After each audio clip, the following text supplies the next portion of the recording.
जाने माने कहानीकार मुंशी प्रेमचंद जी की कहानी सुनाने जा रही हूँ।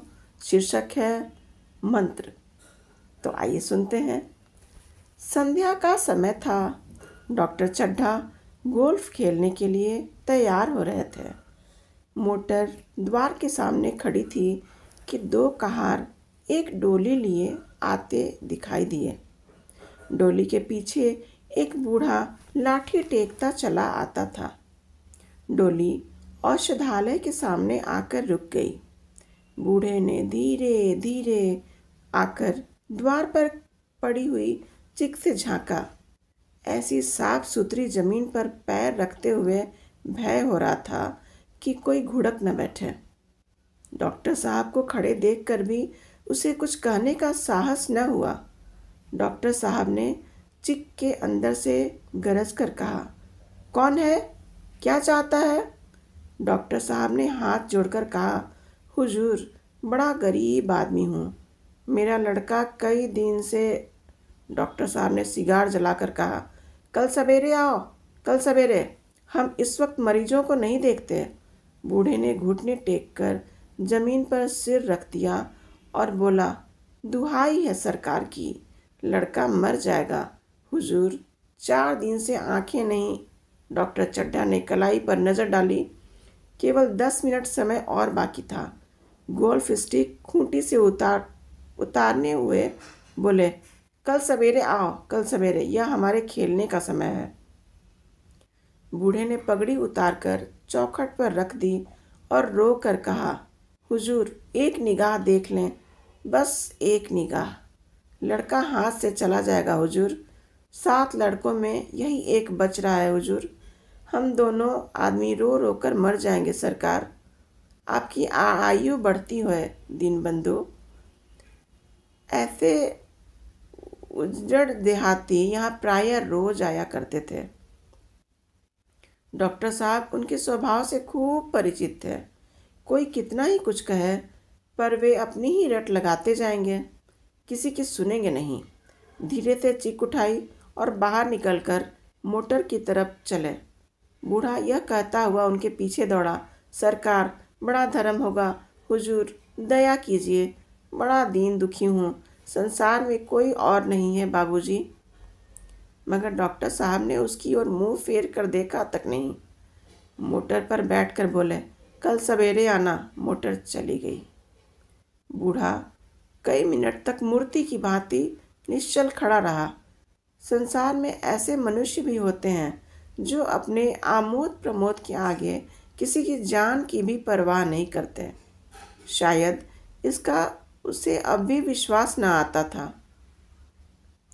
सभी संसार इतना निर्मम, इतना कठोर है कि इसका एक मर्मभेदी अनुभव अब तक न हुआ था।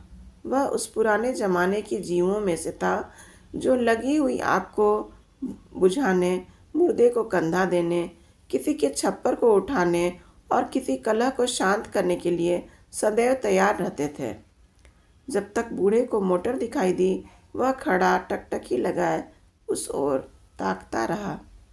शायद उसे अभी डॉक्टर साहब के लौट आने की आशा थी। फिर उसने कहारों से डोली उठाने को कहा। डोली जिधर से आई थी उधर ही चली गई। चारों ओर से निराश होकर वह डॉक्टर चड्ढा के पास आया था। इनकी बड़ी तारीफ सुनी थी। यहाँ से निराश होकर फिर वह किसी दूसरे डॉक्टर के पास न गया। किस्मत ठोक ली।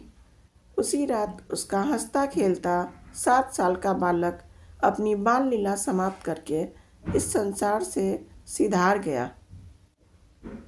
बूढ़े माँ बाप के जीवन का यही एक आधार था। इसी का मुंह देखकर जीते थे। इस दीपक के बुझते ही जीवन की अंधेरी रात बाएं बाएं करने लगी। बुढ़ापे की विशाल ममता टूटे हुए हृदय से निकलकर अंधकार आर्त स्वर से रोने लगी। कई साल गुजर गए। डॉक्टर चड्ढा ने खूब यश और धन कमाया, लेकिन इसके साथ ही अपने स्वास्थ्य की रक्षा भी की, जो एक साधारण बात थी। यह उनके नियमित जीवन का आशीर्वाद था कि 50 वर्ष की अवस्था में उनकी चुस्ती और फुर्ती युवकों को भी लज्जित करती थी। उनके हर एक काम का समय नियत था। इस नियम से वह जौ भर भी नहीं टलते थे। बहुधा लोग स्वास्थ्य के नियमों का पालन उस समय करते हैं जब रोगी हो जाते हैं। डॉक्टर चड्ढा उपचार और संयम का रहस्य खूब समझते थे। उनकी संतान संध्या भी इसी नियम के अधीन थी। उनके केवल 2 बच्चे हुए, एक लड़का और एक लड़की। तीसरी संतान न हुई, इसीलिए श्रीमती चड्ढा भी अभी पूरा जवान मालूम होती थी। लड़की का तो विवाह हो चुका था, लड़का कॉलेज में पढ़ता था। वही माता पिता के जीवन का आधार था।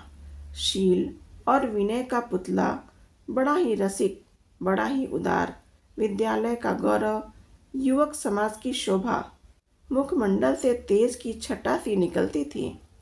आज उसकी 20वीं सालगिरह थी। संध्या का समय था। हरी हरी घास पर कुर्सियां बिछी हुई थीं।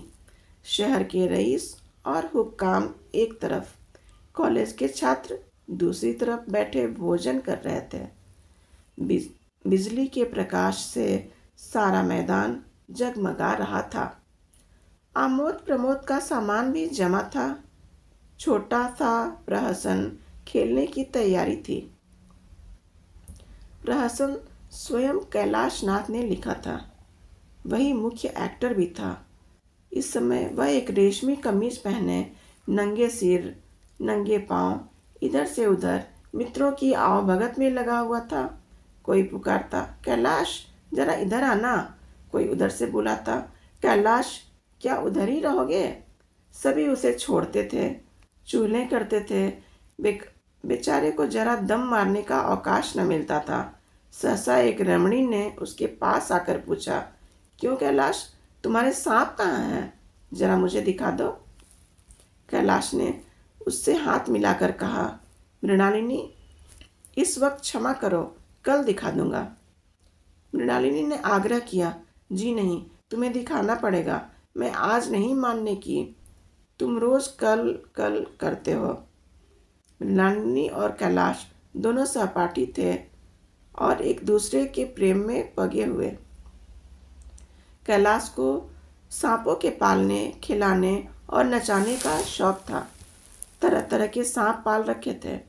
उनके स्वभाव और चरित्र की परीक्षा करता रहता था। थोड़े दिन हुए उसने विद्यालय में सांपों पर एक मार्के का व्याख्यान दिया था। सांपों को नचाकर दिखाया भी था। प्राणी शास्त्र के बड़े बड़े पंडित भी यह व्याख्यान सुनकर दंग रह गए थे। यह विद्या उसने एक बड़े सपेरे से सीखी थी। सांपों की जड़ी बूटियां जमा करने का उसे मरज था।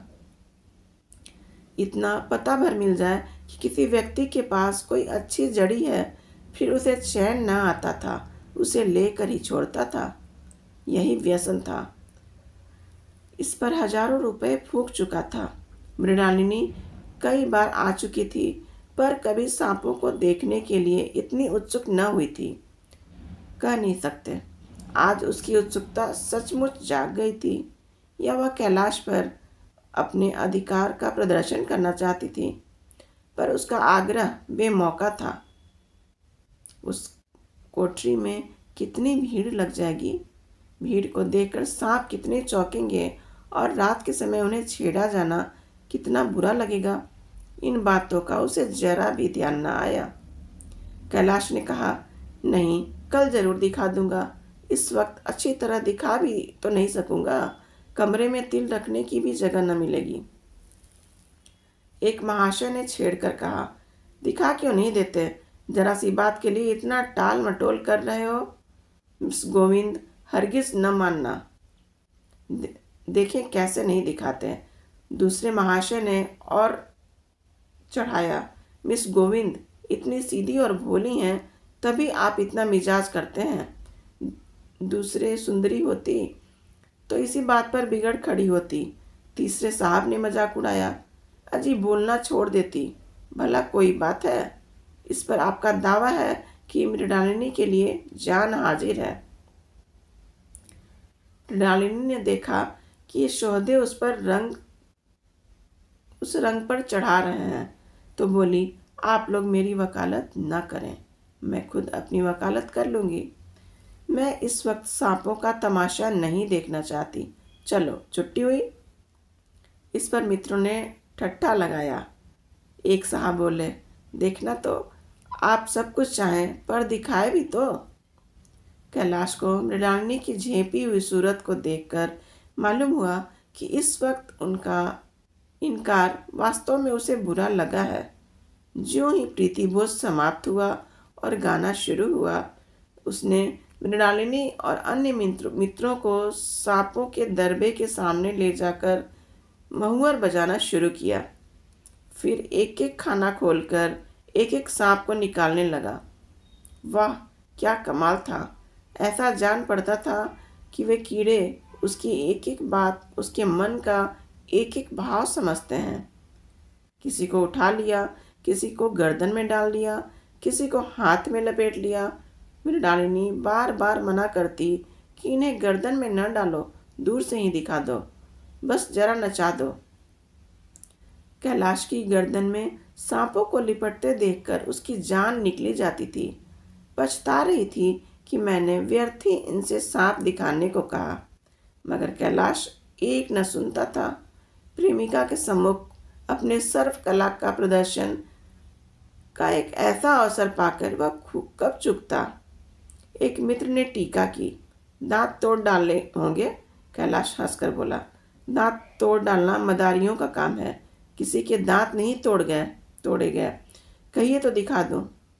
कहकर उसने एक काले सांप को पकड़ लिया और बोला, मेरे पास इससे बड़ा और जहरीला सांप दूसरा नहीं है।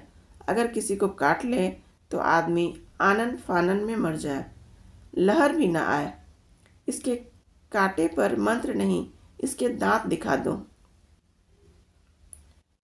मृणालिनी ने उसके हाथ पकड़कर कहा, नहीं नहीं कैलाश, ईश्वर के लिए इसे छोड़ दो, तुम्हारे पैरों पड़ती हूँ। इस पर एक दूसरे मित्र बोले, मुझे तो विश्वास नहीं आता, लेकिन तुम कहते हो तो मान लूँगा। कैलाश ने सांप की गर्दन पकड़कर कहा, नहीं साहब, आप आंखों से देखकर मानिए।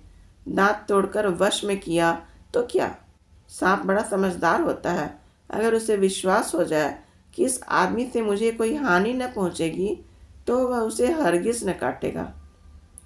मृणालिनी ने जब देखा कि कैलाश पर इस वक्त भूत सवार है तो उसने यह तमाशा न करने के विचार से कहा, अच्छा भाई, अब यहाँ से चलो। देखा, गाना शुरू हो गया है, आज मैं भी कोई चीज़ सुनाऊंगी। यह कहते हुए उसने कैलाश का कंधा पकड़कर चलने का इशारा किया और कमरे से निकल गई। मगर कैलाश विरोधियों का शंका समाधान करके ही दम लेना चाहता था। उसने सांप की गर्दन पकड़कर जोर से दबाई, इतनी जोर से दबाई कि उसका मुंह लाल हो गया। देह की सारी नसें तन गईं। सांप ने अब तक उसके हाथों ऐसा व्यवहार न देखा था। उसकी समझ में न आता था कि यह मुझसे क्या चाहते हैं। उसे शायद भ्रम हुआ कि मुझे मार डालना चाहते हैं। अतएव वह आत्मरक्षा के लिए तैयार हो गया। कैलाश ने उसकी गर्दन खूब दबाकर मुंह खोल दिया और उसके जहरीले दांत दिखाते हुए बोला, जिन सज्जनों को शक हो आकर देख लें। आया विश्वास या अभी कुछ और शक है? मित्रों ने आकर उसके दांत देखे और चकित हो गए। प्रत्यक्ष प्रमाण के सामने संदेह को स्थान कहाँ? मित्रों का शंका निवारण करके कैलाश ने सांप की गर्दन ढीली कर दी और उसे जमीन पर रखना चाहा, पर वह काला गेहूं क्रोध से पागल हो रहा था। गर्दन नरम पड़ते ही उसने सिर उठाकर कैलाश की उंगली में जोर से काटा और वहां से भागा। कैलाश की उंगली से टप टप खून टपकने लगा। उसने जोर से उंगली दबा ली और अपने कमरे की तरफ दौड़ा।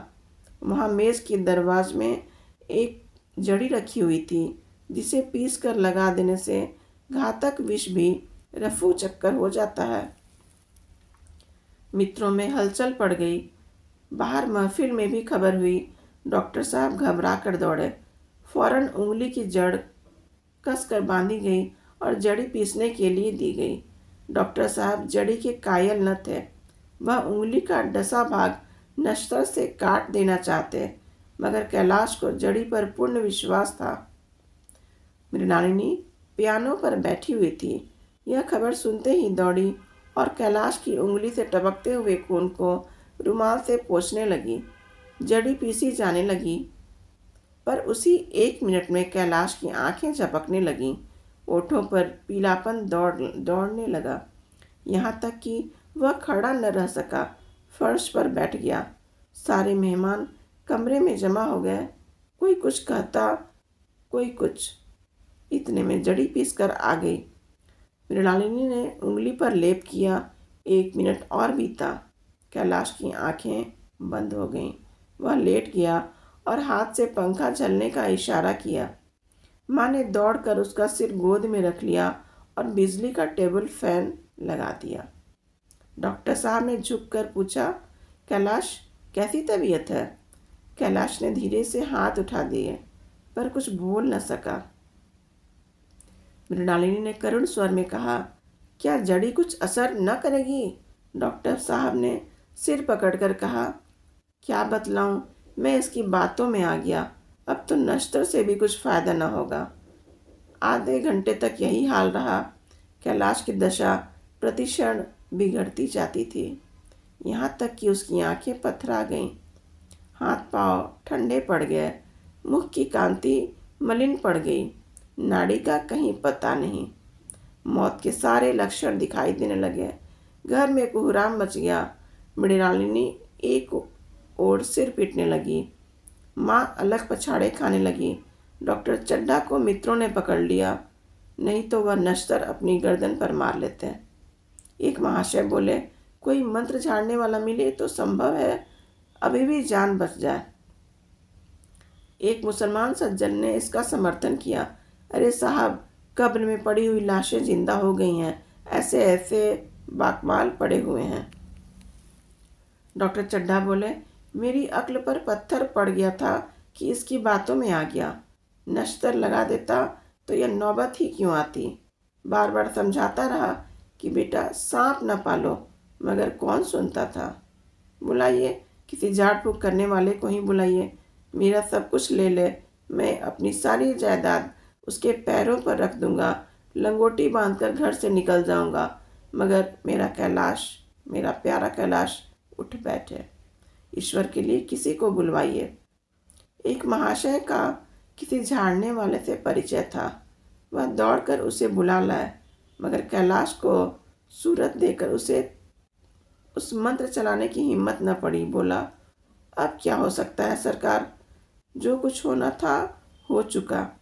अरे मूर्ख, यह क्यों नहीं कहता कि जो कुछ न होना था वह कहाँ हुआ?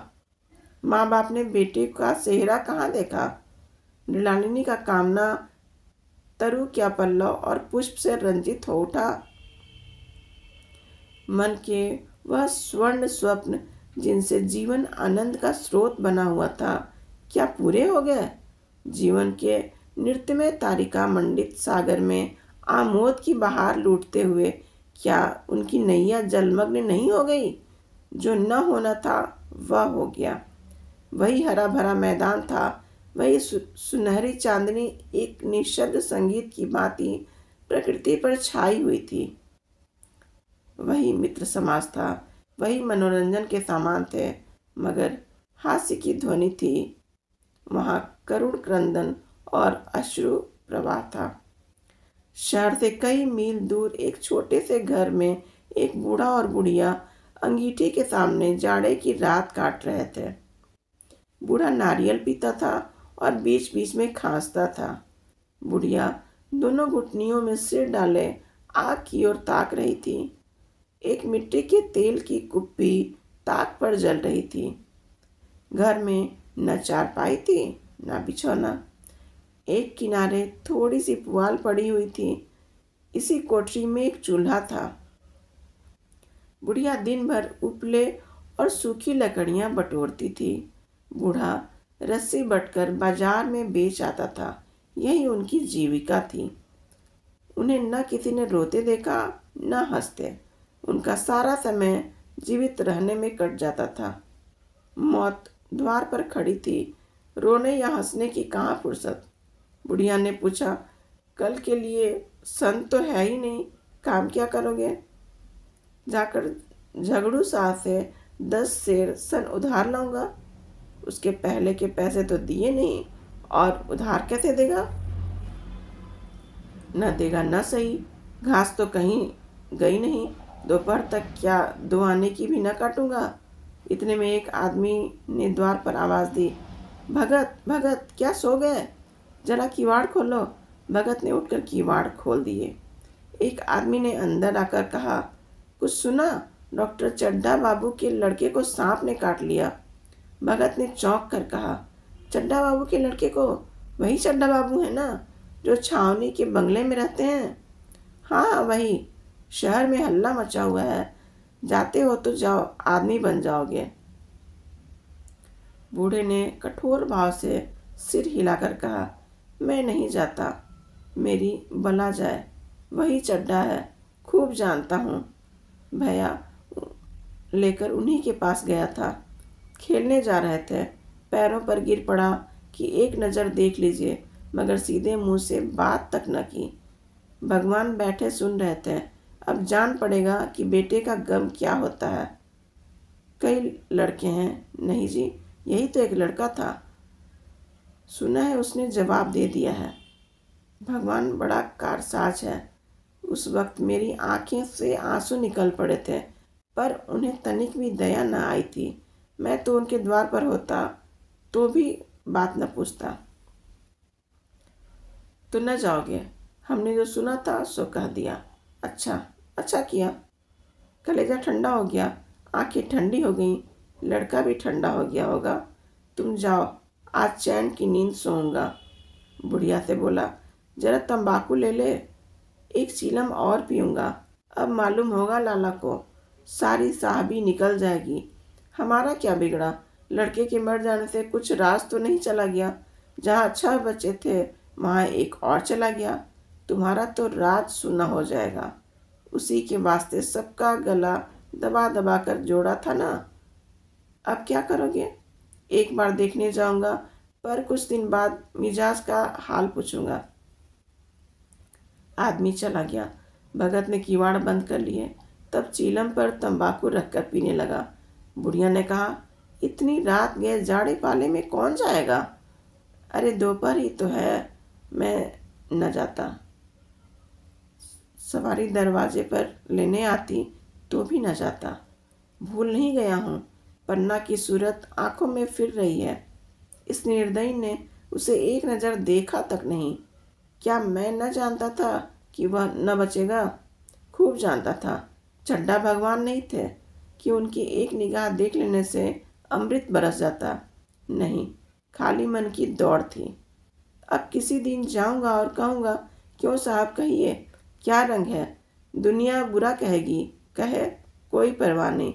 छोटे आदमियों में तो सब ऐब ही हैं, बड़ों में कोई ऐब नहीं होता, देवता होते हैं। भगत के लिए यह जीवन में पहला अवसर था कि ऐसा समाचार पाकर वह बैठा रह गया हो। 80 वर्ष के जीवन में कभी भी ऐसा न हुआ था कि सांप की खबर पाकर वह दौड़ न गया हो। माघ पूस की अंधेरी रात, चैत बैसाख की धूप और लू, सावन भादों की चढ़ी हुई नदी और नाले, किसी की उसने कभी परवाह न की। वह तुरंत घर से निकल पड़ता था, निस्वार्थ, निष्काम। लेन देन का विचार कभी दिल में आया नहीं। यह साधारण काम था ही न। जान का मूल्य कौन दे सकता है? यह एक पुण्य कार्य था। सैकड़ों निराशों को उसके मंत्रों ने जीवन दान दे दिया था, पर आप वह घर से कदम नहीं निकाल सका। यह खबर सुनकर सोने जा रहा है। बुढ़िया ने कहा, तम्बाकू अंगीठी के पास रखी हुई है, उसके भी आज 2.5 पैसे हो गए। देती ही न थी। बुढ़िया यह कर कर लेटी। बूढ़े ने कुप्पी बुझाई, कुछ देर खड़ा रहा, फिर बैठ गया, अंत को लेट गया। पर यह खबर उसके हृदय पर बोझे की भांति रखी हुई थी। उसे मालूम हो रहा था उसकी कोई चीज़ खो गई है, जैसे सारे कपड़े गीले हो गए हों या पैरों में कीचड़ लगा हो। जैसे उसके मन में बैठा हुआ उसे घर से निकालने के लिए कुरेद रहा है। बुढ़िया जरा देर में खर्राटे लेने लगी। बूढ़े बातें करते करते सोते हैं और जरा सा खटा होते ही जागते हैं। तब भगत उठा, अपनी लकड़ी उठा ली और धीरे से किवाड़ खोले। बुढ़िया ने पूछा, कहाँ जाते हो? कहीं नहीं, देखता था कि कितनी रात है। अभी बहुत रात है, सो जाओ। नींद नहीं आती। नींद काहे आवेगी? मन तो चड्ढा के घर पर लगा हुआ है। चड्ढा ने मेरे साथ कौन सी नेकी कर दी है जो वहां जाऊं? वह आकर पैरों पड़े तो भी न जाऊं। उठे तो तुम इसी इरादे से ही हो। नहीं रे, ऐसी पागल नहीं हूं कि जो मुझे कांटे बोए उसके लिए फूल बोता फिरूं। बुढ़िया फिर सो गई। भगत ने किवाड़ लगा दिए और फिर आकर बैठा, पर उसके मन की कुछ ऐसी दशा थी जो बाजे की आवाज़ कान में पड़ते ही उपदेश सुनने वालों की होती है। आंखें चाहे उपदेशक की ओर हो, पर कान बाजे की ओर होते हैं। दिल में भी बाजे की ध्वनि गूंजती रहती है। शर्म के मारे सारे जगह से नहीं उठता। निर्दयी प्रतिघात का भाव भगत के लिए उपदेशक था, पर हृदय उस अभागे युवक की ओर था जो इस समय मर रहा था, जिसके लिए एक एक पल विलंब घातक था। उसने फिर किवाड़ खोले, इतने धीरे से कि बुढ़िया को खबर भी न हुई। बाहर निकल आया। उसी वक्त गांव का एक चौकीदार गश्त लगा रहा था। बोला, कैसे उठे भगत? आज तो बड़ी सर्दी है, कहीं जा रहे हो क्या? भगत ने कहा, नहीं जी, जाऊंगा कहाँ? देखता था अभी कितनी रात है, भला कै बजे होंगे? चौकीदार बोला, 1 बजा होगा और क्या। अभी थाने से आ रहा हूँ तो चड्ढा बाबू के बंगले पर बड़ी भीड़ लगी हुई थी। उनके लड़के का हाल तो तुमने सुना होगा, कीड़े ने छू लिया है, चाहे मर भी गया हो। तुम चले जाओ तो शायद बच जाए। सुना है इस 1000 तक देने के लिए तैयार है। भगत, मैं तो न जाऊं, चाहे 10 लाख भी दें। मुझे 10,000 या 10 लाख लेकर क्या करना है? कल मर जाऊंगा, फिर कौन भोगने वाला बैठा हुआ है? चौकीदार चला गया। भगत ने आगे पैर बढ़ाया। जैसे नशे में आदमी की देह अपने काबू में नहीं रहती है, पैर कहीं रखता है, पड़ता कहीं है, कहता कुछ है, जबान से निकलता कुछ है। वही हाल इस समय भगत का था। मन में प्रतिकार था, पर कर्म मन के अधीन न था। जिसने कभी तलवार नहीं चलाई, वह इरादा करने पर भी तलवार नहीं चला सकता। उसके हाथ कांपते हैं, उठते ही नहीं। भगत लाठी खट खट करता लपका चला जाता था। चेतना रोकती थी, पर उपचेतना ठेलती थी। सेवक स्वामी पर हावी था। आधी राह निकल जाने के बाद सहसा भगत रुक गया। हिंसा ने क्रिया पर विजय पाई। मैं यूं ही इतनी दूर चला आया। इस जाड़े पाले में मरने की मुझे क्या पड़ी थी? आराम से सोया क्यों नहीं? नींद ना आती, न सही 2-4 भजन ही गाता। व्यर्थ इतनी दूर दौड़ा आया। चड्ढा का लड़का रहे या मरे, मेरी कला से मेरे साथ उन्होंने ऐसा कौन सा सलूक किया था कि मैं उनके लिए मरूं? दुनिया में हजारों मरते हैं, हजारों जीते हैं। मुझे किसी के मरने जीने से क्या मतलब? मगर उपचेतन ने अब एक दूसरे रूप धारण कर लिया, जो हिंसा से बहुत कुछ मिलता जुलता था। वह झाड़ फूंक करने नहीं जा रहा था। वह देखेगा कि लोग क्या कर रहे हैं। डॉक्टर साहब का रोना पीटना देखेगा, किस तरह सिर पीटते हैं, किस तरह पछाड़े खाते हैं। वे लोग तो विद्वान होते हैं, सब्र कर जाते होंगे। हिंसा भाव को यह धीरज देते हुए वह फिर आगे बढ़ा। इतने में 2 आदमी आते दिखाई दिए। दोनों बातें करते चले आ रहे थे। चड्ढा बाबू का घर उजड़ गया। वही तो एक लड़का था। भगत के कान में यह आवाज़ पड़ी। उसकी चाल और भी तेज हो गई। थकान के मारे पांव न उठते थे।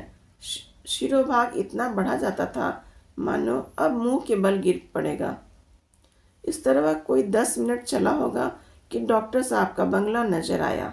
बिजली की बत्तियां जल रही थीं, मगर सन्नाटा छाया हुआ था। रोने पीटने की आवाज़ भी ना आती थी। भगत का कलेजा धक धक करने लगा। कहीं मुझे बहुत देर तो नहीं हो गई। वह दौड़ने लगा। अपनी उम्र में वह इतना तेज कभी न दौड़ा था। बस यही मालूम होता था मानो उसके पीछे मौत दौड़ी आ रही है। 2 बज गए थे। मेहमान विदा हो गए। रोने वालों में केवल आकाश के तारे रह गए थे और सभी रो रो कर थक गए थे। बड़ी उत्सुकता के साथ लोग रह रह कर आकाश की ओर देखते थे कि किसी तरह सुबह हो और लाश गंगा की गोद में जाए। सहसा भगत ने द्वार पर पहुंचकर आवाज़ दी। डॉक्टर साहब समझे कोई मरीज आया होगा। किसी और दिन उन्होंने उस आदमी को धुतकार दिया होता, मगर आज बाहर निकल आए, देखा एक बूढ़ा आदमी खड़ा है, कमर झुकी हुई, पोपला मुंह, बाहों तक सब सफ़ेद हो गई थी, लकड़ी के सहारे कांप रहा था। बड़ी नम्रता से बोले, क्या है भाई, आज तो हमारे ऊपर ऐसी मुसीबत पड़ गई है कि कुछ कहते नहीं बनता। फिर भी कभी इधर आना। इधर 1 महीना तक तो शायद मैं किसी मरीज को न देख सकूंगा। भगत ने कहा, सुन चुका हूँ बाबूजी, इसीलिए आया हूँ। भैया कहाँ है? जरा मुझे दिखा दीजिए। भगवान बड़ा कारसाज है, मुर्दे को भी जिला सकता है। कौन जाने अब भी उसे दया आ जाए। चड्ढा ने व्यथित स्वर से कहा, चलो देख लो, मगर 3-4 घंटे हो गए। जो कुछ होना था हो चुका। बहुतेर झाड़ने फूंकने वाले देख देख कर चले गए। डॉक्टर साहब को आशा तो क्या होती, हाँ, बूढ़े पर दया आ गई। अंदर ले गए।